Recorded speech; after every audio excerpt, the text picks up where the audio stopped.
عملت لحلمي عملت كثيرا وها قد حصل سهرت تعبت وقد طاب ذا اليوم حلم السمر عملت لحلمي عملت كثيرا وها قد حصل سهرت تعبت وقد طاب ذا اليوم حلم السمر هلا مرحبا يا كرام الوجوه لكم تزدهي أحرفي والجمل بقاعة زهر وفرحة عمر وسعد. بسم الله الرحمن الرحيم. الحمد لله صلى الله على نبينا محمد وعلى آله وصحبه أجمعين. Wedding anniversary, an Islamic perspective to that one. Issues like these are better looked at as strictly non-spiritual practices.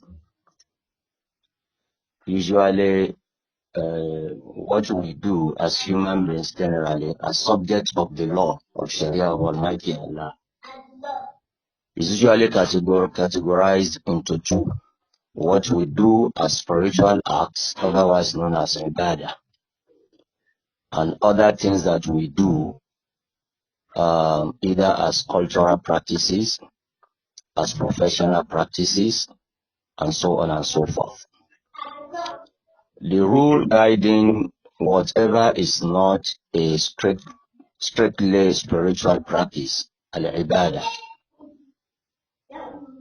is the rule of whether it is halal or haram, and not whether it has something to support it as a Sharia authority, textual authority. That one is what we look for when we are talking of spiritual acts or ibadah, because ibadah must be done the same way the Prophet ﷺ did it or taught us to do it. Now, having said this, we have to look at this anniversary from that angle, being a practice that is known in some environments, in some cultures, and the rest of them. Now we have to look at what makes such a practice halal and what makes it haram.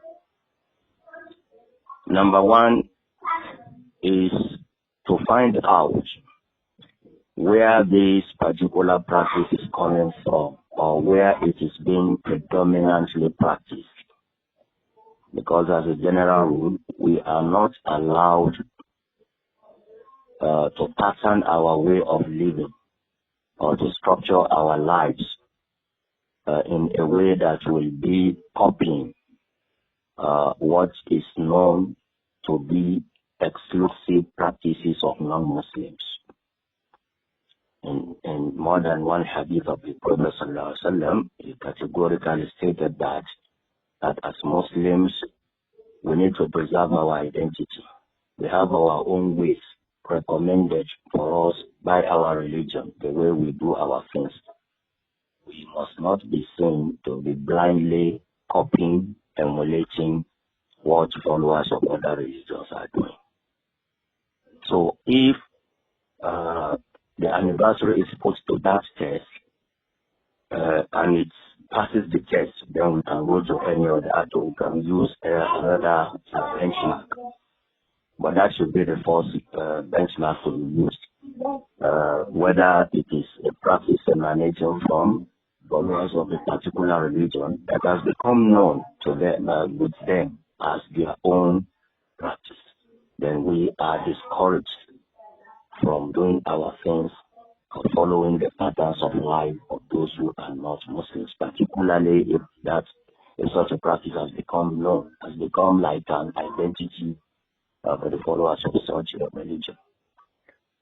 The second benchmark that we can use is to look at what is being done during these anniversaries, during these celebrations. As you have mentioned earlier on, that people have different ways of celebrating their wedding anniversary.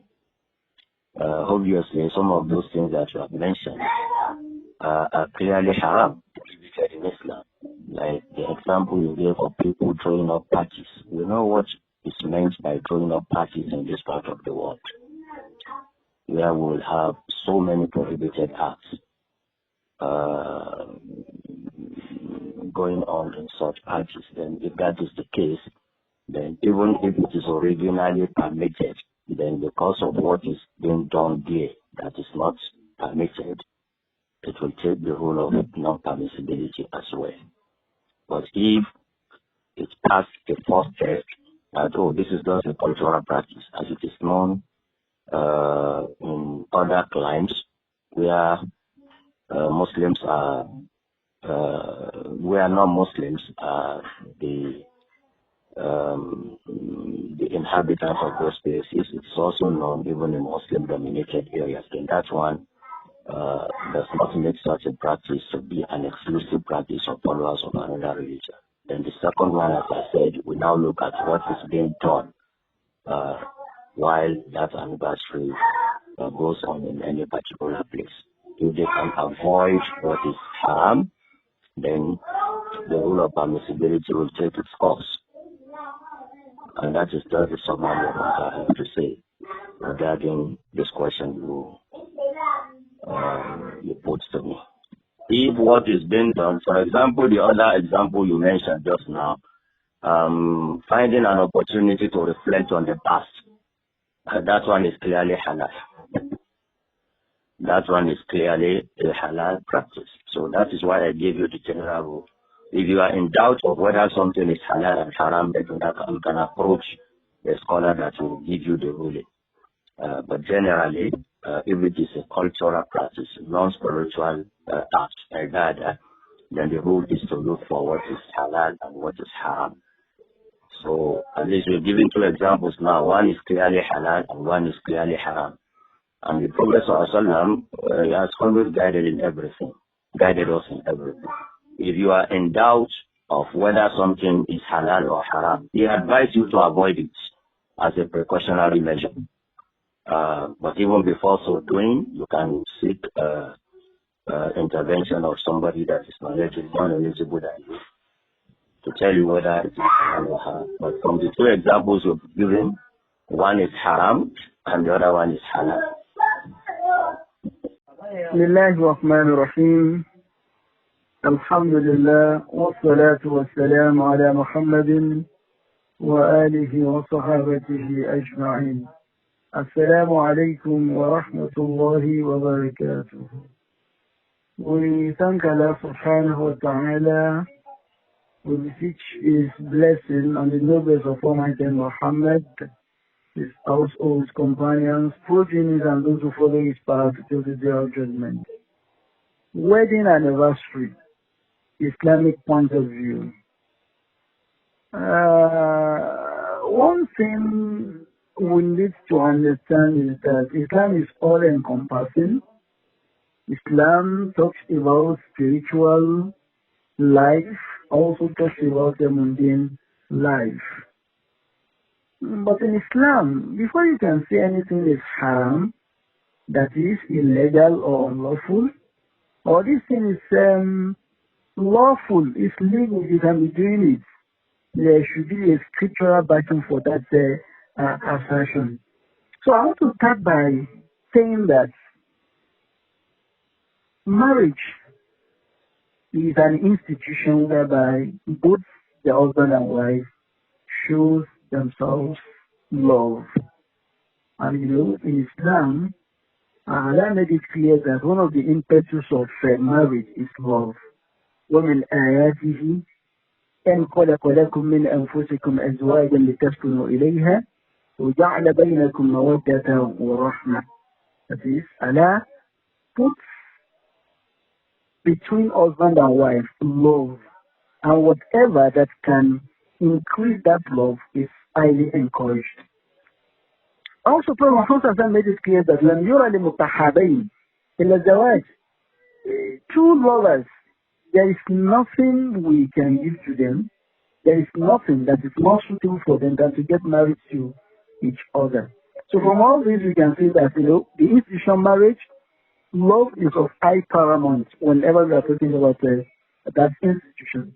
Now, the question is, are we allowed to be celebrating this marriage that people usually tag as a wedding anniversary?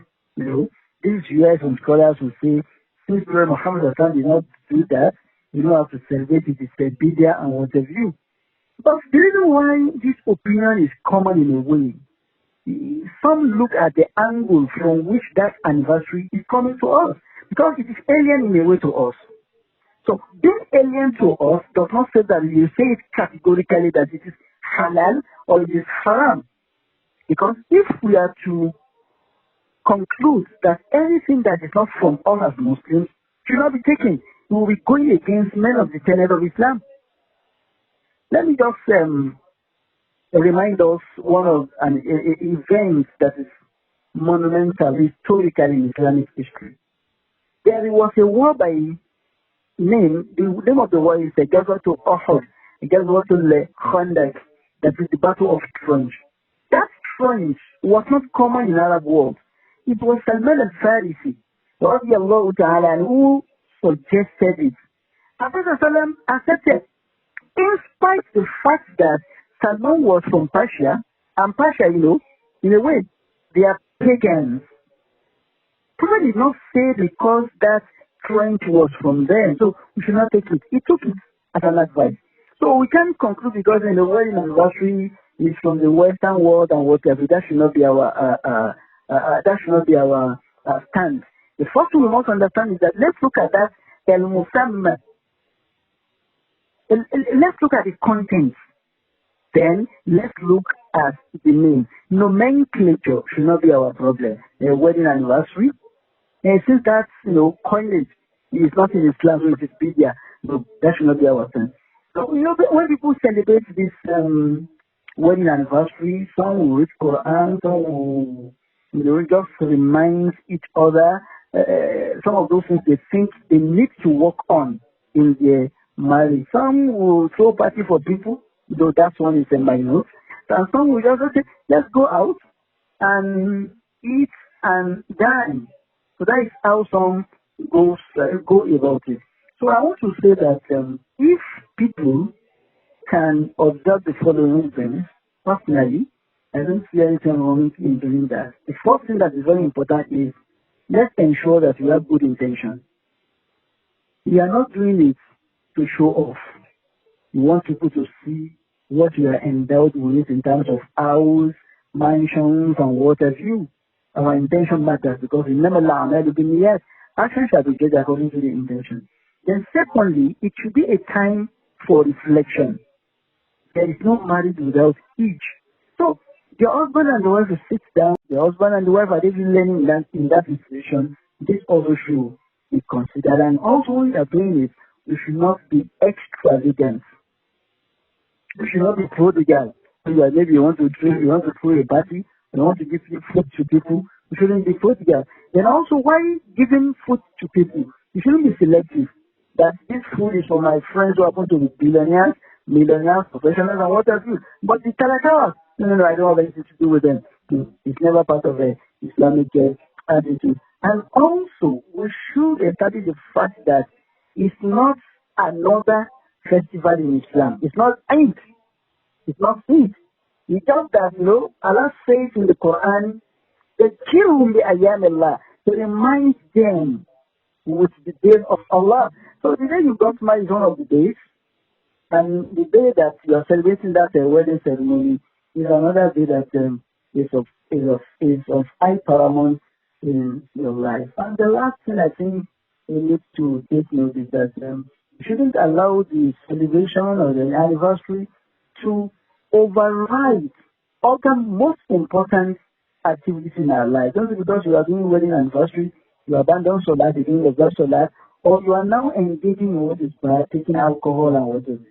So, in my own humble opinion, this is what I think I have on the issue of wedding anniversary, we can't say categorically that it is haram, since there is no clear-cut evidence of the Quran on such.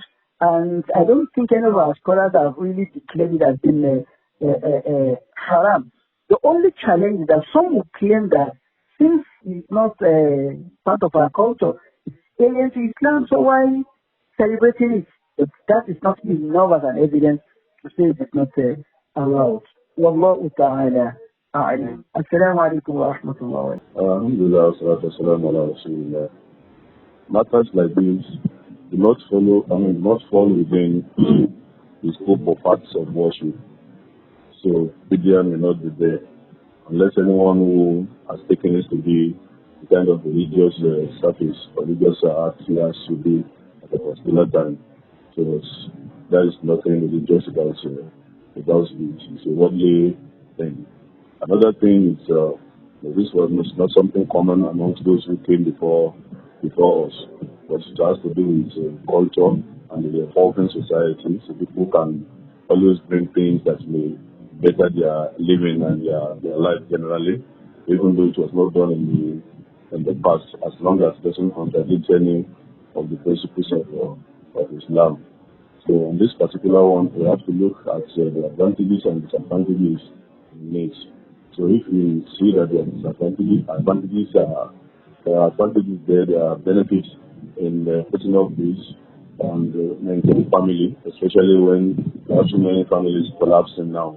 So sometimes if a couple decides that they want to just rejoice with each other, celebrate and share things, because of they remember how they have been living, and it's a sign that they are living happily. And they may even want to do things that may improve their living condition and bring back the sparks in the marriage. So we won't say this one is not okay. But anything you want to do in this line, even though it's a worldly thing, like I said, was not contradict any or contravene any of the Islamic principles. Like maybe if one wants to be fasting on that wedding day celebration, that will not be allowed, because this does a reason in Sharia when one can fight. So one can fast.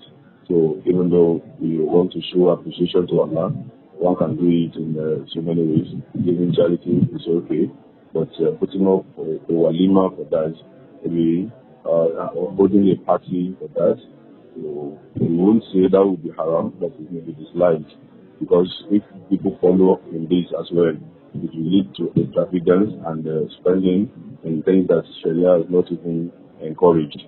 So we will not encourage anyone to put up any party, a big party for these couples, because the money we have actually belongs to Allah. We can only spend it as we have instructed us to do. But I think things that are permissible, as long as you don't have any evidence to say that they are wrong. So permissible, but extravagance is always the avoidance. Allah get us right. So the same thing also, maybe putting up a special prayer. So if we want to make it a kind of ceremonial one, so I think that may not be advisable. But if the couple, the husband says, my wife, today is the 10th anniversary of our marriage, alhamdulillah, I'm really happy that we are married together. They sit together, they talk about the ups and downs in their marriages and what they appreciate in each other and things like this, and share it and pray for each other. They make it just a family matter. So I think this is something that is laudable, and it becomes involving outsiders and throwing party. So it may lead to others following that step and will not be able to regulate it subsequently. This is a custom. As a custom, it's not a religious activity. So as a custom, one could say there is nothing. Customs, they are accepted in Islam so long as they don't contradict, they don't go against clear text of the Quran or Sunnah. But the fact that it is a custom that is known, that is a custom of the that is a non-Islamic custom, a custom for non-Muslims, which they have integrated into part of their custom. For Muslims to copy them and to be observing that kind of anniversary to be going contrary to the teachings of the Quran and Sunnah, because it will be imitating non-Muslims. Therefore, shouldn't be done from this perspective. Even though you can't classify it as bid'ah, because bid'ah is supposed to be acts of religion. But it's not an act of religion, it's a customary practice.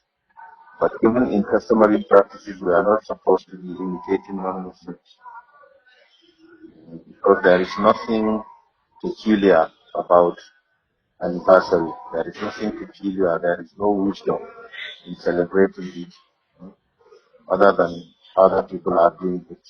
And these other people that are doing it is part of their customs, and they are not Muslims. So Muslims, when they do it, they will lose their own identity by dissolving into the identity of non-Muslims in terms of in terms of their practices. Because we continue doing this, we do anniversary, we do birthday, and we will soon start doing obituary and things like that. So this is not, it's not from that perspective, it shouldn't be done.